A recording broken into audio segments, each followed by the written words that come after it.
ओम श्री परमात्मने नमः। ओम श्री गुरुभ्यो नमः। ओम श्री ऋषिभ्यो नमः। ओम सहना ववतु सहनौ भुनक्तु सह वीर्यं करवावहै।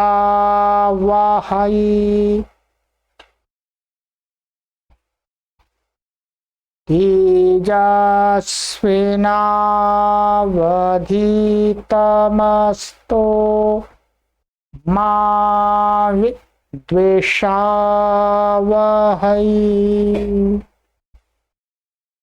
ओम शांति शांति शांति।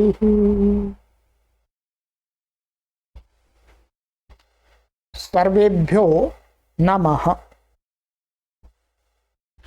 देववाणी संस्कृतम यूट्यूब चैनल में प्रारंभिक रचनानुवाद कौमुदी न्यू कोर्स की इस श्रृंखला में आप सभी संस्कृत प्रेमियों का हार्दिक अभिनंदन है। मित्रों, आज हम प्रारंभिक रचनानुवाद कौमुदी न्यू कोर्स की लाइव कक्षा संख्या 4 को पढ़ेंगे। 3 कक्षाओं को मैंने पढ़ा दिया है मित्रों, और आज हम पढ़ेंगे इसकी 4th क्लास को। और इन सभी कक्षाओं को क्रमानुसार कोई भी पाठक जब चाहे तब पढ़ सकें अपनी सुविधा के अनुसार।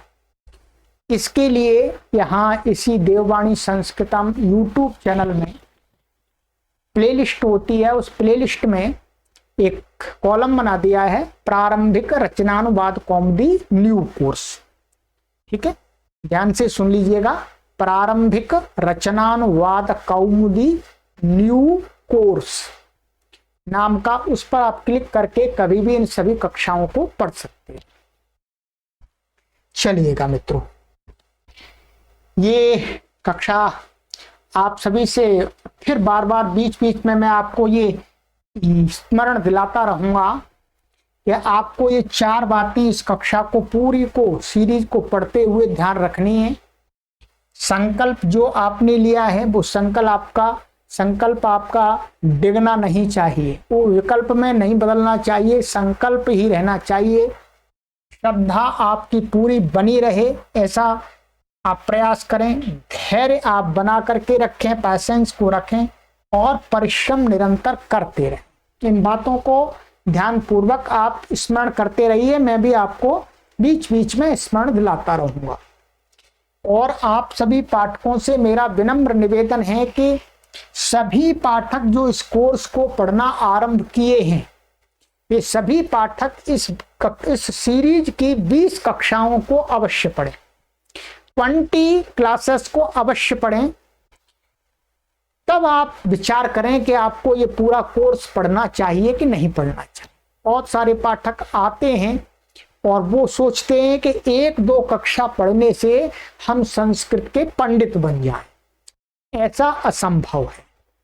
ये भाषा है, संस्कृत भाषा है, लैंग्वेज है, एक दिन में नहीं आती है। नियमबद्ध तरीके से क्रमानुसार पढ़ने से, धैर्य पूर्वक जितना समय अपेक्षित होता है उतने समय में आती है। इसलिए मैं आपको संस्कृत भाषा को सिखाना चाहता हूं, आप सीख ही जाएं। तदर्थ आपसे निवेदन किया है कि पहले आप इस कोर्स की एकदम बिना विचार किए हुए 20 कक्षाओं को पढ़ें। उसके बाद में आप निर्णय लें कि आपके लिए ये कोर्स लाभकारी है अथवा नहीं है। ठीक है, चलिएगा। अब मित्रों, हमने 3 कक्षाओं में काफ़ी बातें कर ली हैं और पिछली कक्षा में मैंने आपको बता दिया था कि वर्णों के भेद बताए थे आपको मुख्य रूप से, कि वर्ण क्या, वोवेल्स के भी वोवेल्स और कॉन्सोनेंट होते हैं, ये बताया था। और स्वरों की परिभाषा बताई थी, व्यंजन की परिभाषा बताई थी, पिछली कक्षा में आपको बता दी है, फिर बताने की आवश्यकता नहीं है। और ये बताए थे ह्रस्व दीर्घ प्लुत, ठीक है। एक मात्रिक वर्ण की ह्रस्व संज्ञा होती है, नाम होता है, और द्विमात्रिक वर्ण की दीर्घ होती है, और त्रिमात्रिक वर्ण की प्लुत होती है। और कोई ऐसा भी कह सकता है त्रिमात्रिक से अधिक की, तो त्रिमात्रिक मात्रा से अधिक जो बोला जाएगा वो प्लुत ही कहा जाएगा, ठीक है। प्लुत का अर्थ वास्तव में लंबा होता है, और व्यंजन होता है वो अर्धमात्रा के काल में उच्चारण किया जाने वाला होता है। ये मैंने आपको गत कक्षा में विस्तार से बता दिया है, ठीक है। चलिएगा, और एक मात्रा का काल आपको बता दिया गया था कि मनुष्य का पलक एक बार जितने समय में झपकता है उतने समय को क्या कहा गया है व्याकरण में, एक मात्रिक काल, ठीक है। ये बाकायदा लिखा दिया। अब मित्रों हम वर्णों की बात करेंगे। हमने ये जाना कि कितने वर्ण होते हैं, सभी लोग कमेंट अवश्य कर दिया करें, कमेंट करने में कुछ भी नहीं जाता है। हम जब कुछ आपको पूछते हैं तो शॉर्ट में कभी पूछते हैं तो उसका उत्तर आप कमेंट से जरूर दिया करें।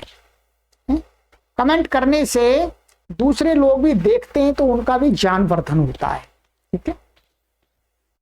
तो कितने वर्ण होते हैं, क्या बताया था आपको हमने, 63 अल्फाबेट्स होते हैं, लेटर होते हैं, ठीक है। अब हम इनको उच्चारण करना सीखेंगे आज, ठीक है। अभी मैं आपको उच्चारण करके बताऊंगा आज की कक्षा में, मेरे साथ आप भी करेंगे, मैं पहले करूंगा फिर आपको बताऊंगा कब आपको करना है। फिर इसके आगे मैं आपको इन प्रत्येक वर्ण का, जो महर्षि पाणिनि हुए हैं व्याकरण के बहुत बड़े बड़े आचार्य, बहुत बड़े आचार्य हुए हैं, उनसे बड़ा आचार्य कोई नहीं हुआ है, उन्होंने इन वर्णों का क्या स्थान बताया है ये आगे की कक्षाओं में मैं आपको उनके सूत्रों से पढ़ाऊंगा, ठीक है, उनके सूत्रों से। तो आज हम वर्णों को उच्चारण करके देखेंगे कि इन वर्णों का उच्चारण कैसे होता है, जो 63 वर्ण है, ठीक है। ये टेबल आपको मैं दिखा रहा हूं, पिछली कक्षा में मैंने आपको बता दिया था, ये शिक्षा शास्त्रम नाम की एक पुस्तक है, उसमें से ये लिया गया है। शिक्षा शास्त्रम जो पुस्तक नहीं है वो पिछली कक्षा में मैंने आपको दिखा दी थी, वहां पर देख लीजिएगा, ठीक है। चलिएगा, अब देखिएगा, पहले हम ये देख लेते हैं प्रथम इसमें कि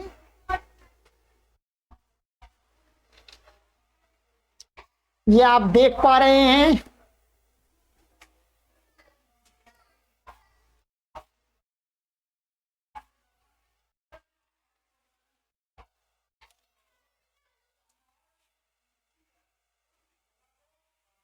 चलिए ये आप देखिएगा यहां पर कितना संख्या लिखी हुई है, यहां पर लिखा हुआ है 63, कितना लिखा हुआ 63, ठीक है।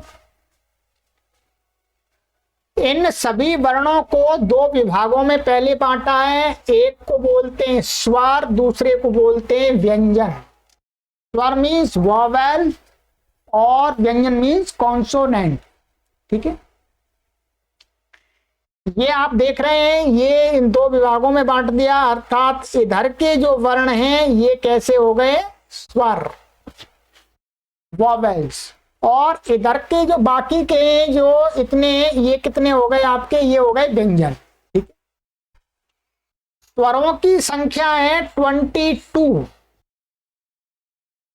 ठीक है। लिख सकते हैं तो लिख भी लीजिएगा अपनी कॉपी पर, अच्छा रहेगा, ठीक है। स्वरों की संख्या कितनी है 22, और बाकी के बच गए, अब बाकी के कितने बच गए, बाकी के बच गए आपके 41 बचेंगे। देखिएगा ये 25 और 8 8 16, 16 और 25 कितने हुए? 41। ये 41 हो गए। 41 और 22 कितने हो जाते हैं? 63, 63 हो जाते हैं। ठीक है, मैं 22 प्लस 41 कितने हुए? 63। इसके अंदर और भी भेद कर दिए समझाने के लिए, वो मैं अभी आपको बता दूंगा। ठीक है, सबसे पहले मैं आपको इन वर्णों का उच्चारण बताता हूं। ठीक है, और यहां पर ये ध्यान देने वाली बात है, ये पहले देख लीजिएगा। ये वाला है, ये वाली जो पंक्ति है इसमें ह्रस्व स्वर हैं, एक मात्रिक स्वर हैं। और इस वाली पंक्ति में कितने? दीर्घ माने द्विमात्रिक। और इस वाली पंक्ति में प्लुत। ठीक है, अब आपको एक चीज देखेंगे, अभी तक आप हिंदी में प्राय करके स्कूल कॉलेज में पढ़े हैं या इंग्लिश मीडियम कॉलेज में पढ़े हैं, वहां पर ये बातें नहीं बताई जाती हैं। आपको ये ध्यान रखना है कि आपने स्कूल और कॉलेज में ऐसा पढ़ा होगा या अपनी पाठशाला में, इसको बोलते हैं छोटी ए, इसको बोलते हैं बड़ी ए, आई, ऐसा बोलते हैं, बड़ी आई, छोटी ए, बड़ी आई। और वैसे तो बहुत सारे लोग तो हमने ऐसा भी सुना है, ऐसा बोलते हैं छोटी ए, बड़ी ए, उच्चारण एक जैसा कर देते हैं, छोटी और बड़ी लगा देते हैं। ये बिल्कुल गलत हैं, अशुद्ध हैं, ध्यान रखेंगे। ठीक इसी प्रकार से ऐसे सिखाया जाता है पाठशालाओं में, स्कूल्स में, कि छोटा ओ बड़ा आओ, और कहीं पर बड़ा आऊ भी बोलते हैं। ठीक है, दोनों प्रकार का बोलते हैं और उनको जांच नहीं है। ध्यान रखेंगे, जो ये 4 वर्ण हैं, ए आई ओ आऊ, इनका छोटा नहीं होता है। छोटा का मतलब है ह्रस्व नहीं होता है। देखिएगा, ये ह्रस्व नहीं है, देख लीजिए, ह्रस्व नहीं है, इनका ह्रस्व वर्ण नहीं होता है। इसका मतलब इनका छोटा होता ही नहीं है। इनका कौन सा होता है? दीर्घ होता है और प्लुत होता है। ये दीर्घ है, ये प्लुत है, ये दीर्घ है, ये प्लुत है, ये दीर्घ है, ये प्लुत है, ये दीर्घ है और ये प्लुत है। ये मैंने बता दिया था, ये 3 का अंक लिखा है, 3 नंबर लिखा हुआ है। 3 नंबर ये बताता है कि इसका 3 मात्रिक काल है। ठीक है, चलिएगा। तो आज के बाद आपको ये ध्यान रखना है कि ए आई ओ आऊ इनका ह्रस्व नहीं होता है। हम अपने विद्यार्थियों को, अपने बालक बालिकाओं को ऐसा कभी नहीं पढ़ाएंगे कि ये छोटी ए बड़ी आई, छोटा ओ बड़ा औ, ऐसा मत पढ़ाइएगा, ये बिल्कुल गलत है। ठीक है, चलिएगा, ये देखिएगा, अब आप मेरे साथ में उच्चारण कीजिएगा, ध्यान देंगे। जितने काल में ह्रस्व होगा उसका दुगने काल में ये होगा और इसके दुगने काल में इसका उच्चारण होगा।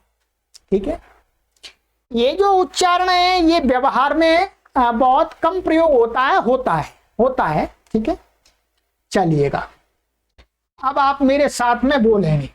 ठीक है, मैं बोलूंगा फिर मेरे पीछे बोलिएगा आप। ठीक है,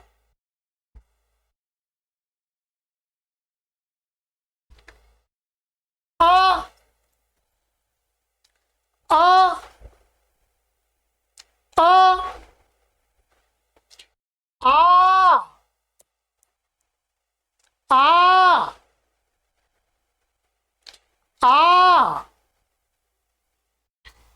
आ आ आ।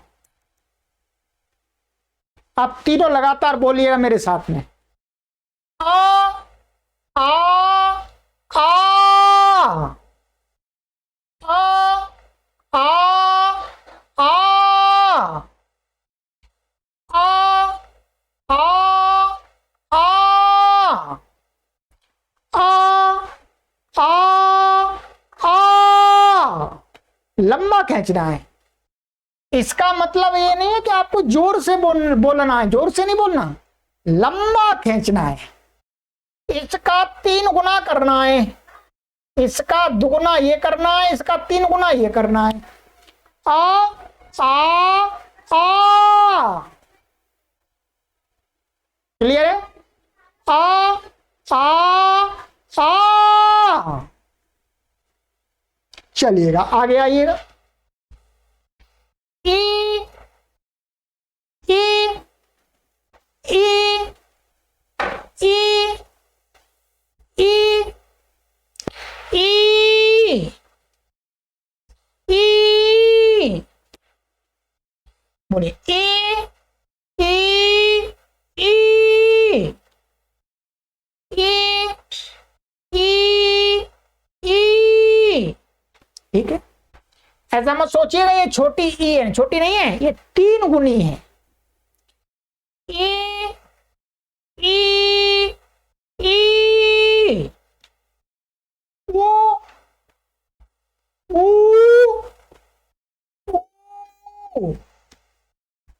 ऊ ऊ ऊ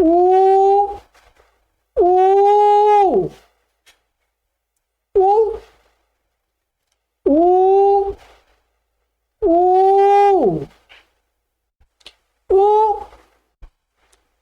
ऊ ऊ।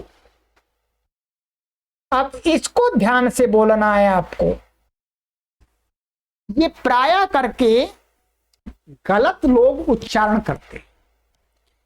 अभी एकदम तो आपका सुधार नहीं हो सकता, ये धीरे धीरे आप प्रैक्टिस करेंगे तो सुधार हो जाएगा। कुछ लोग इसको बोलते हैं री। क्या बोलते हैं? री, माने ऐसा बोलते हैं री, रा ई री बोल देते हैं। ये क्या है? गलत है। और कुछ लोग इसको बोलते हैं रू, ऐसा बोलते हैं रू, रा ऊ रू बोलते हैं। ये भी क्या है? गलत है। ये व्याकरण के नियम से पूरी तरह गलत अशुद्ध उच्चारण है ना। ये सही नॉर्थ इंडिया के लोग ये बोलते हैं, साउथ इंडिया के लोग ये बोलते हैं, दोनों ही गलत बोलते हैं। इसका उच्चारण बिल्कुल थोड़ा सा अलग है। आप इनमें से जो भी बोलते हैं गलत बोलते हैं, ठीक है? यदि आप ऐसा नहीं बोलते हैं फिर सुनिएगा इसका उच्चारण कैसे करना है। ठीक है? आगे आपको बताएंगे कि जिह्वा को कैसे मोड़ना होता है। अभी मेरी साउंड को सुनिएगा। रे रे रे रे रे रे रे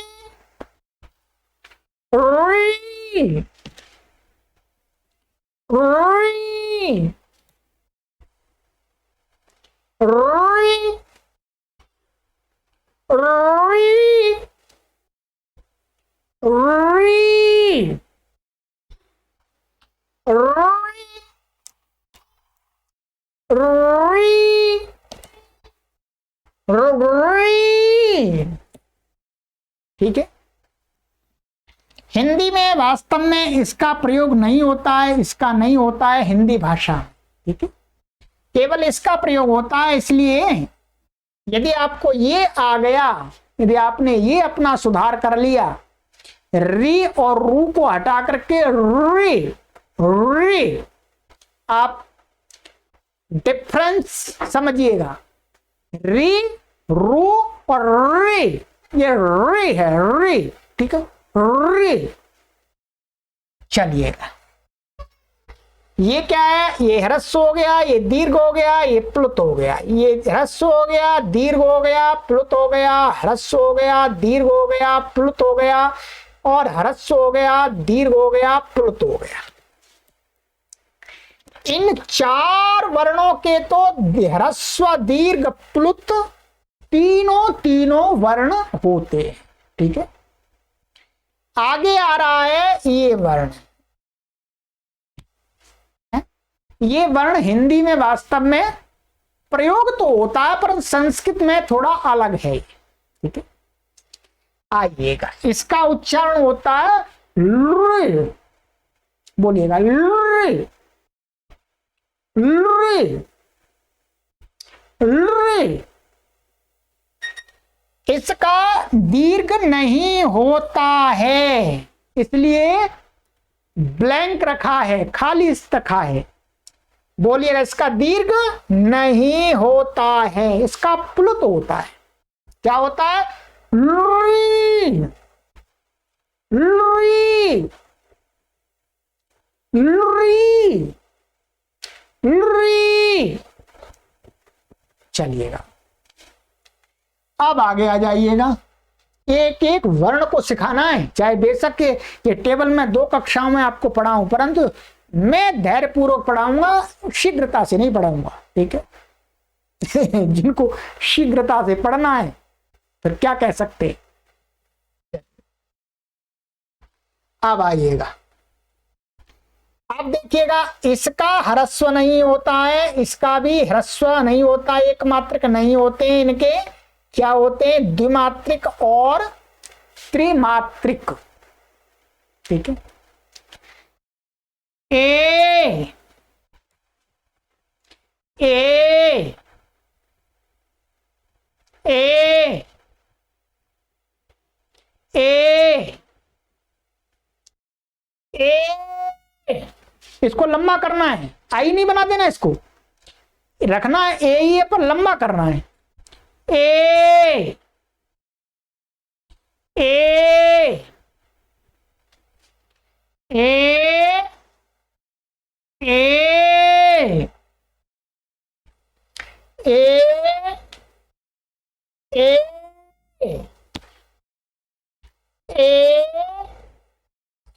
ए। प्रैक्टिस कीजिएगा मेरे साथ में।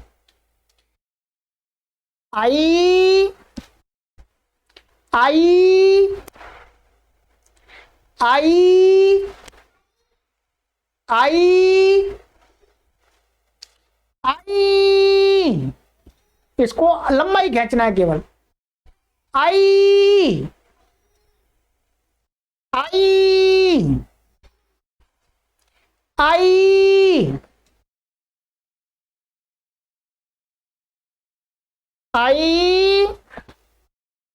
आई आई आई आई आई आई आई ओ ओ ओ ओ ओ ओ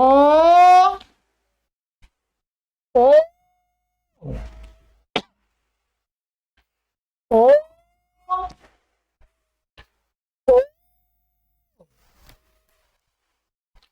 ओ ओ ओ आऊ आऊ आऊ आऊ आऊ आऊ आऊ आऊ, ठीक है। अब तो इतनी देर में तो आराम से समझ में आ गया होगा आपको। 5 ह्रस्व स्वर होते हैं, 8 दीर्घ स्वर होते हैं, 9 प्लुत होते हैं। प्लुत सबका होता है, ह्रस्व सबके नहीं होते हैं, और दीर्घ भी सबके नहीं होते हैं, अर्थात लृ का नहीं होता, बाकी का तो होते हैं, ठीक है। अब आ जाइएगा, 2-3 बार मेरे साथ में उच्चारण कीजिएगा। आज की कक्षा में हम केवल स्वरों का ही उच्चारण करेंगे, ठीक है। अगली कक्षा में आपको मैं व्यंजन का उच्चारण कराऊंगा, ठीक है। चलिएगा, इनका अभ्यास करना होगा अच्छे से आपको।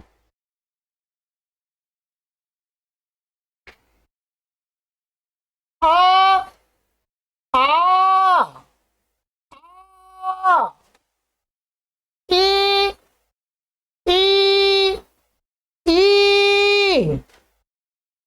ऊ ऊ ऊ री री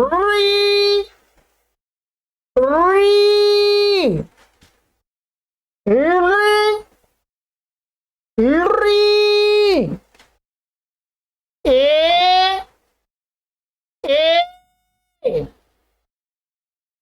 आई आई ओ आऊ, हाँ सॉरी देखिएगा गलती हुई, ओ ओ ओ ओ आऊ आऊ आऊ आऊ आऊ आऊ। चलिएगा और बोलिएगा 2-3 बार, पक्का हो जाएगा आपका। ये एक अवसर है मेरे साथ में आपको उच्चारण करने का। चलिए आ आ आ ई ई ई ऊ ऊ ऊ री री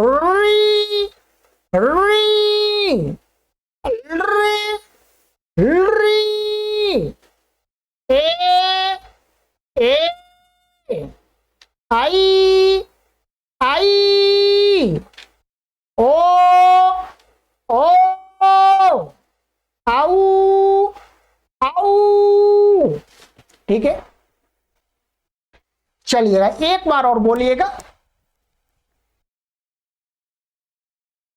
आ आ आ ई ई ई ऊ ऊ ऊ री री